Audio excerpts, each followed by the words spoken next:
보이는 것만 믿으세요라고 하는 과거 어느 한 증권회사의 광고 카피 문구가 있었습니다. 자신들이 나타내 보인 실적률, 눈에 보이는 것만 믿고 따라와라, 이제 그런 의도였는데, 보이는 것만 믿으세요, 이것이 사실은 세상이 주창하는, 세상이 강조하는 그런 이야기들이죠. 보이지 않는 것들은 평가하기 어렵다. 보이는 걸로만, 그래서 사람들의 이력서 혹은 졸업장, 그런 것만 가지고도 사람을 평가해야 되고 또 판단해야 된다, 이렇게 말하는 것입니다. 그러나 여러분, 어떻게 이력서만 가지고 또 졸업장만 가지고 그 사람을 다 알 수 있겠습니까? 그 인생에는 어떻게 그 어려움이나 역경이나 또 난관들을 눈물 가운데 잘 극복해냈는지, 그 시간들 가운데 흘렸던 땀들은 무엇이었는지, 여러분, 그런 것도 중요하고 또 자산이 될 수 있지 않겠습니까? 그럼에도 불구하고 세상은 눈에 보이는 어떤 도장이 찍혀있는 계약, 서류, 이것이 중요하다. 뭐 서로 믿고 자시고 하는 어떤 신뢰감, 이런 것들은 중요치 않다, 이렇게 말하는 것이죠. 그러나 끊임없이 이력서든지 성적표든지 계약서든지 이런 것들만 가지고 사람들은 실적이니 또 평가니 그렇게 가치를 그걸로 매기는 시대 속에서, 여러분, 오늘 우리는 보이지 않지만 그러나 영원하신 것, 그것에 대한 어떤 가치성을 우리가 중요하게 여겨야 하는 것입니다. 오늘 본문이 우리에게 주는 교훈이 바로 이런 메시지입니다. 바리새인들이 예수님께 찾아와서 표적을 요구하는 거예요. 다시 말하면 당신이 메시아라고 하는데, 메시아라고 하는 증명서, 뭔가 메시아라고 하는 어떤 영수증 같은 걸 내어 보이라, 하늘의 표적을 우리 가운데 좀 보여줘야 되지 않느냐. 당신이 성경상에 오리라 예언된 메시아라고 한다면 그거에 그야말로 증거될 만한, 입증할 만한 뭔가를 보여줘야 되지 않겠냐 말이죠. 과거 우리 조상 모세도 그랬다. 모세가 이스라엘 백성을 인도할 때 광야에서 하늘에서 만나가 내리게 하고 메추라기가 내리게 하고 그런 표적을 보여주지 않았느냐. 과거 선지자 엘리야가 하늘로부터 불을 끌어내려서 하나님의 능력을 보여주지 않았느냐. 당신이 하늘로부터 온 사람이라면 표적을 보여라. 여러분, 이렇게 예수를 향해서 메시아임을 입증해 보이라 라고 하는 이런 식의 요구는 예수님이 십자가 달리실 때도 마찬가지로 군중들로부터 요구되었습니다. 십자가상에 달린 예수님을 향해서 군중들이 외치는 거죠. 당신이 하나님의 아들이냐? 그러면 한번 내려와 봐라. 십자가상에서 당신 내려와 봐라 말이죠. 그 못 박힌 자리에 내려와 봐라. 아니, 당신 자신도 스스로 구원하지 못하면 남들을 어떻게 구원하겠다고 하겠느냐? 우리가 지금 다 지켜보고 있으니까 절호의 기회가 아니냐. 당신이 많은 사람들 가운데 메시아인 것을 한번 입증해 봐라. 내려와 보라는 것이죠.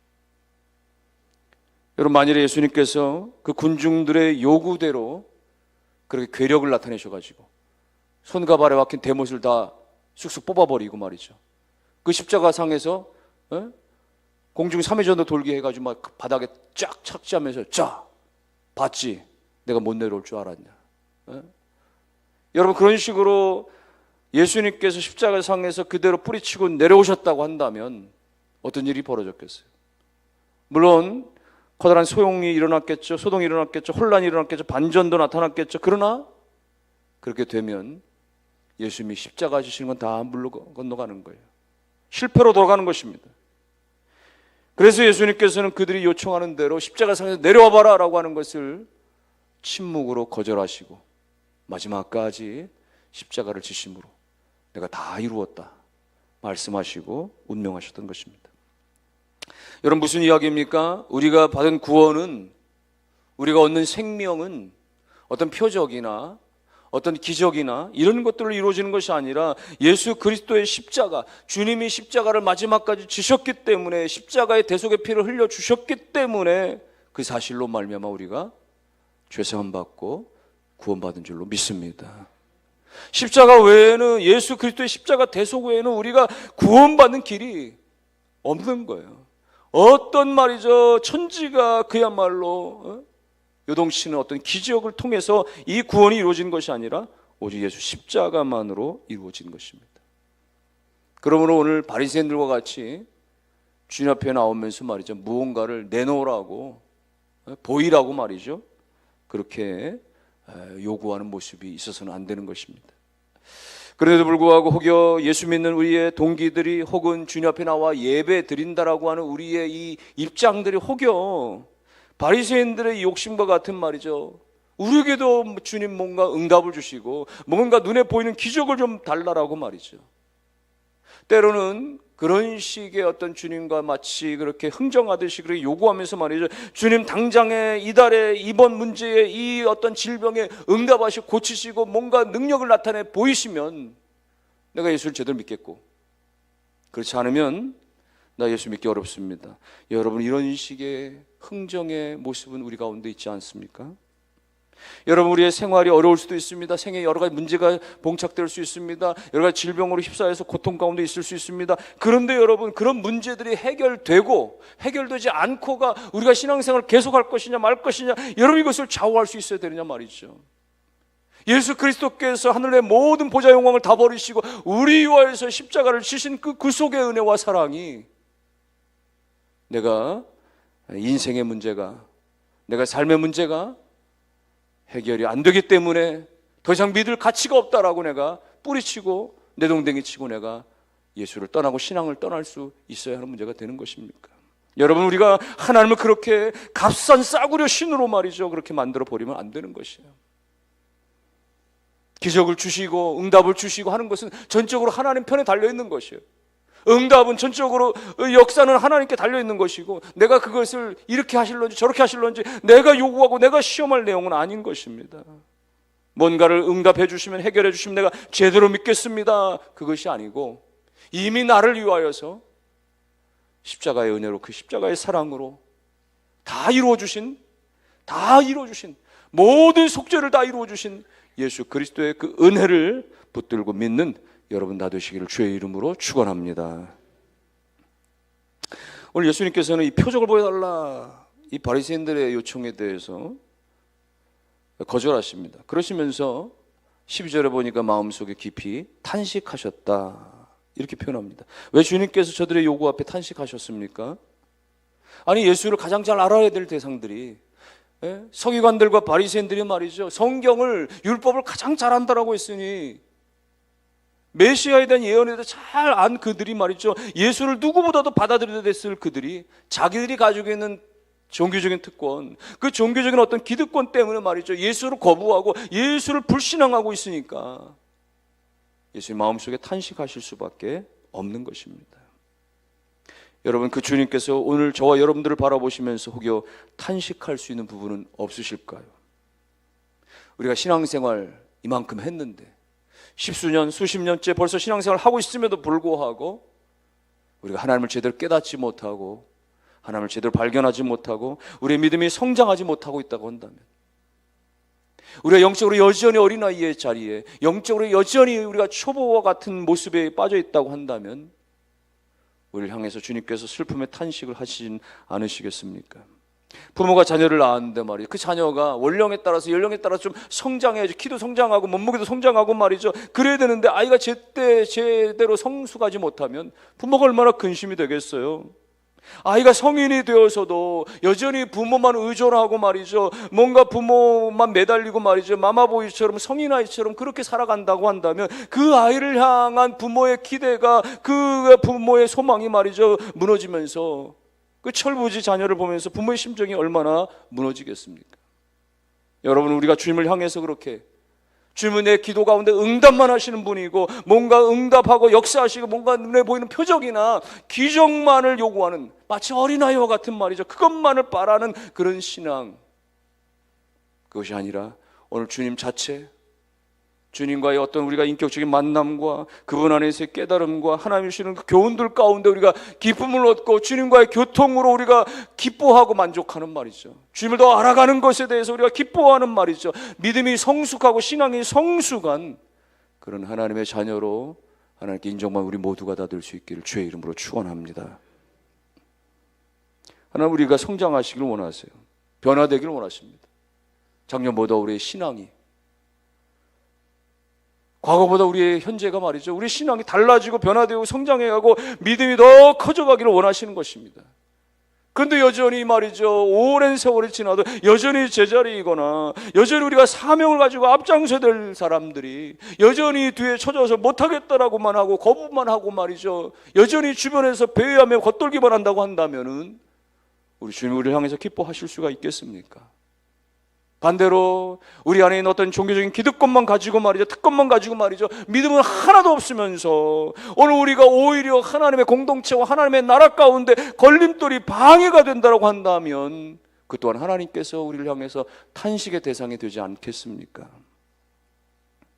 어떤 큰 교회의 장로님이 새로 부임한 목사님을 향해서 이런 말을 했다는 겁니다. 목사님, 제가 지난 30년간 이 교회를 위해서 이렇게 저렇게 봉사했습니다. 교회 구석구석 제 손때가 안 묻은 곳이 없고 제 헌신이 안 닿은 곳이 없고 제 땀방울이 안 묻은 곳이 없습니다. 그러니 앞으로 모든 교회 운영과 모든 사역은 저와 먼저 상의해 주시기 바랍니다.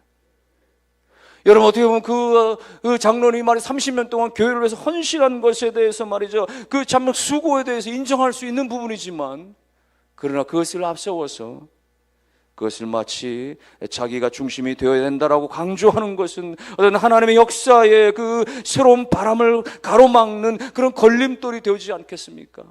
여러분, 그분이 바친 30년의 그 기도와 헌신과 수고를 주님이 기뻐하시겠지만 그 수고와 헌신 이면에 오히려 자신을 드러내고 한다고 한다면은, 오히려 그것을 힘으로 그렇게 둔갑시키려고 한다고 한다면 하나님 그를 향해서 탄식하시진 않으시겠습니까?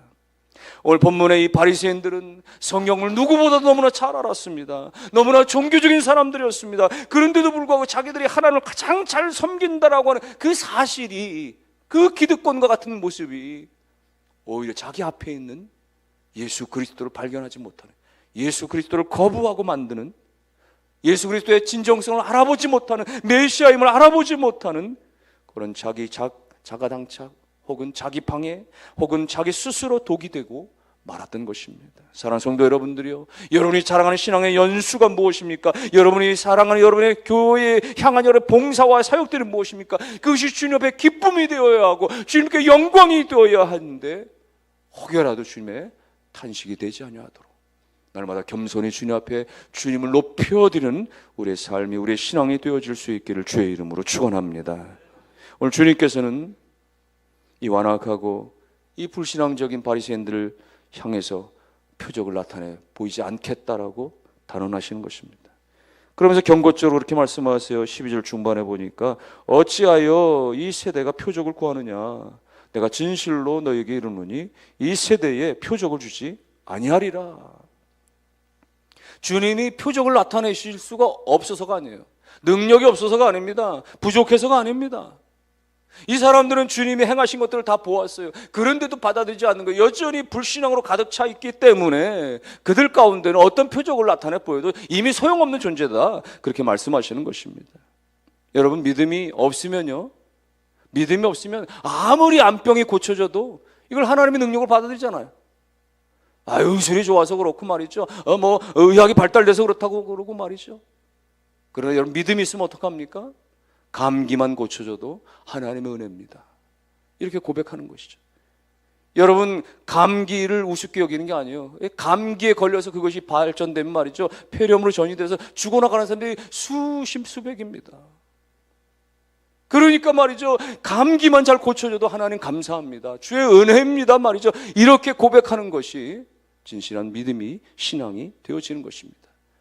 여러분, 눈에 보이는 커다란 어떤 그런 표적과 기적이 아니더라도 하나님께서 우리 일상 가운데 세밀하게 함께 하시며 우리와 동행하시며 우리 가운데 모든 것 가운데 범사 가운데 함께 하시는 그 하나님 인정하고 높여드리고 감사하는 여러분 되기를 주의 이름으로 축원합니다.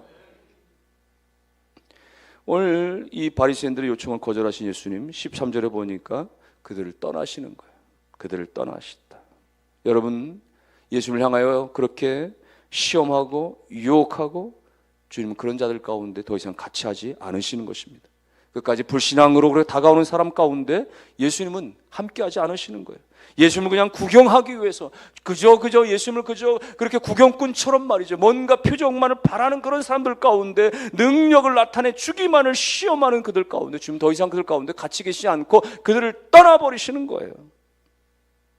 오늘 우리에게도 그럴 수 있는 것입니다. 우리가 하나님을 하나님으로 여기지 아니하고 하나님을 만홀히 여기거나 우리가 성령의 역사를 우리가 거역하고 우리가 그 통제를 거부하게 되어지면 하나님 우리를 떠나시는 것입니다.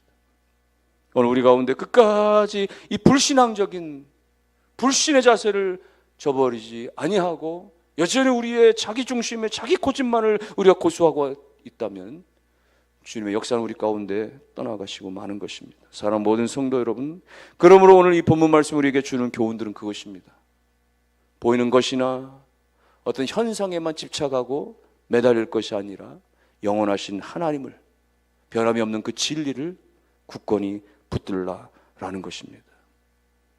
오늘 우리가 예배자로 나오면서도 여전히 우리가 하나님께 예배한다라고 말하면서도 우리가 여전히 하나님 그분 자체에 대한 어떤 집중과 관심이 아니라 하나님이 병자들을 고치셨다고 성경상에 말씀하셨으니 내 병도 고쳐주시기 바랍니다. 예수님께서 풍랑을 잠재워 오셨다고 말씀하셨으니 내 인생의 풍랑이 이 여러 가지 험난한 이 문제들도 하나님이 잠재워 주시기를 원합니다. 그렇게 뭔가 요구만 하고 어떤 그런 응답에만 우리가 집중하고 있다라고 한다면 우리는 그걸 역사하시는 그 하나님을 뒤로 하고 하나님을 알아가는 일과 그 하나님을 배워가는 일과 깨달은 것과 그 하나님과 교통하는 것을 우리가 도외시하고 있는 것일 수 있는 것입니다. 사랑하는 성도 여러분들이요, 주님의 그 손에서 나오는 어떤 그런 응답과 선물 자체만 우리가 바라고 기대하는 것이 아니라 그 선물을 가지고 우리 가운데 허락하시는 그 전능하신 그 위대하신 그 놀라우신 우리는 모든 것을 다 아시고 은혜 베풀어 주시는 그 하나님의 얼굴을 바라시고 그 하나님을 의지하는 하나님께 나아가는 우리가 다 될 수 있기를 주의 이름으로 축원합니다. 그래서 마치 그와 같아요. 마술쇼를 하는 어떤 마술사가 있을 때에 그 마술사가 어떤 인생을 살아왔는지, 그가 어떤 인격인지, 그가 어떤 외모를 가지고 있는지 전혀 신경 안 쓰고 그가 현란하게 막 보여주는 여러 가지 어떤 기교와 어떤 그런 기술과 이 마술 쇼에 대해서 우리가 집중하는, 여러분 내 돈 내고 구경꾼들은 그럴 수 있는 것이죠. 여러분 식당에 가서 요리사가 어떤 그런 파란만장한 요리사 인생을 살아왔는지 관심 없죠. 그 사람이 정말 만난 것을 내 식탁 위에 내놓는 것에만 내가 돈 냈으니까 내가 그렇게 평가하고 맛이 있다 없다 그럴 수 있는 것이죠. 쇼는 그럴 수 있는 것입니다. 음식이나 요리사를 향해서는 그럴 수 있는 것입니다. 그러나 여러분 신앙의 세계에서는 그런 것이 아니에요.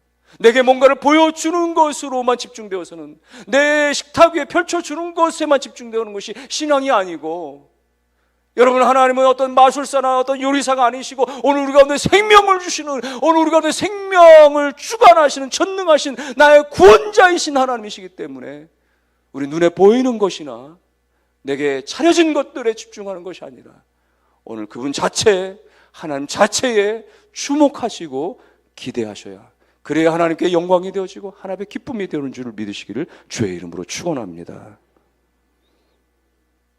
그러므로 우리가 예배에 나오는 것은 뭔가 예배를 구경하러 오는 것이 아니죠. 교회당을 구경하러 나오는 것이 아니죠. 성가대를 관람하는 것이 아니죠. 감동 영상을 시청하는 것이 아니죠. 오늘 예배 가운데 하나님이 나에게 임재하시고 내게 말씀으로 선포하시고 내 심령을 두드리시고 내게 음성을 주시는 그 하나님 앞에 심령의 귀를 기울이는 것이죠. 그리고 내 마음을 하나님 앞에 드리고 내 상한 심정을 하나님 앞에 고백하고, 그래서 정말 하나님이 내 안에 계시며 내가 하나님 안에 있다라고 하는 이런 확신이 넘쳐나는 그 영적인 것을 경험하고 깨닫는 것, 그것이 여러분이요 주의 전에 나오는 것이고 예배를 드리는 가장 중심이 되어져야 되는 것이 아니겠습니까? 예배 나올 때마다 오늘 내가 봉사는 어떻게 해야 되나, 오늘 내가 사역을 어떻게 해야 되나, 내가 이 스케줄은 어떻게 해야 되나, 누구와의 만남과 대화는 어떻게 해야 되나 말이죠. 거기에만 집착이나 중심이 아니라 우리 이 한 시간의 예배가 오직 나를 구원하시기 위하여서 그 하늘의 모든 영광을 버리시고 이 땅 가운데 오셔서 십자가를 지심으로 모든 고통과 고난을 받으시사 나의 죄를 다 대속해 준 예수 그리스도의 십자가의 은혜, 내가 다 갚을 수가 없는 그 전적인 하나님의 그 사랑을 내가 감동하고 깨닫고 은혜가 되어져서 주님께 감사합니다 고백되어지는, 찬송되어지는 그런 복된 시간들이 다 될 수 있기를 주님의 이름으로 축원합니다. 그러므로 결론의 말씀입니다. 사랑하는 성도 여러분들이 십자가 앞에 나올 때마다 주님 앞에 나의 모든 허물과 나의 모든 죄가와 나의 모든 부정됨과 나의 모든 것들을 다 내려놓고 주여 나를 불쌍히 여겨 주시옵소서. 나는 주님 없이는 하루도 살 수 없는 연약한 인생입니다. 나는 예수 그리스도 안에서 주님을 날마다 교통하며 주님과 교제하며 주님만을 찬송하며 있기를 원합니다. 연약한 저일지라도 하나님 나와 불쌍히 여기시고 하나님의 자녀됨의 권세를 늘 내가 깨달으며 내가 하나님 이제 고백하면서 주와 함께 동행하는 삶이 되게 해 주시옵소서. 여러분의 고백이 되고 여러분의 기도가 될 수 있기를 주의 이름으로 축원합니다. 여러분, 더 이상 우리가 눈에 보이는 표적과 응답 자체에 우리가 얽매이지 아니하고 나를 향하신 주님의 사랑을, 나에게 주시는 주님의 말씀에, 나에게 향하신 주님의 은혜에, 주님 그 자체에 우리가 집중하고 그분과의 만남 자체를 기뻐하며 날마다 우리의 관심사가 그 속에 있게 되시기를. 그러므로 표적 중심적인 신앙이 아니라 예수 그리스도 중심적인 주님과의 관계에 있는 그 사랑의 중심의 신앙이 되셔서 어떠한 삶의 풍파가 있다고 할지라도, 여러 가지 삶의 어떤 요동치는 문제가 있다고 할지라도, 해결되지 않는 문제가 여전히 산적해 있다고 할지라도 여러분 하나님을 향한 신앙이 흔들리지 아니하며 삶이 견고하게 붙들리는 은혜가 있게 되시기를 주님의 이름으로 축원합니다. 그러므로 여러분 모두가 다 우리에게 주어지는 모든 표적을 다 뛰어넘어서 우리에게 구원의 실체가 되시는, 생명의 실체가 되시는 예수 그리스도께 집중하시고 그분을 붙드시고 오늘 눈에 보이는 표적이 없다고 할지라도, 당장의 나의 기대와 나의 바람대로 되어지지 않는다고 할지라도 나를 향하신 그 구원의 손길, 하나님의 사랑에 여러분이요 불신하지 아니하고 흔들리지 아니하고 여러분의 신앙이 견고하게 붙들려서 날마다 찬송하며 주님 안에 동행함이 있는 우리 모두가 다 될 수 있기를 주님의 이름으로 축원합니다.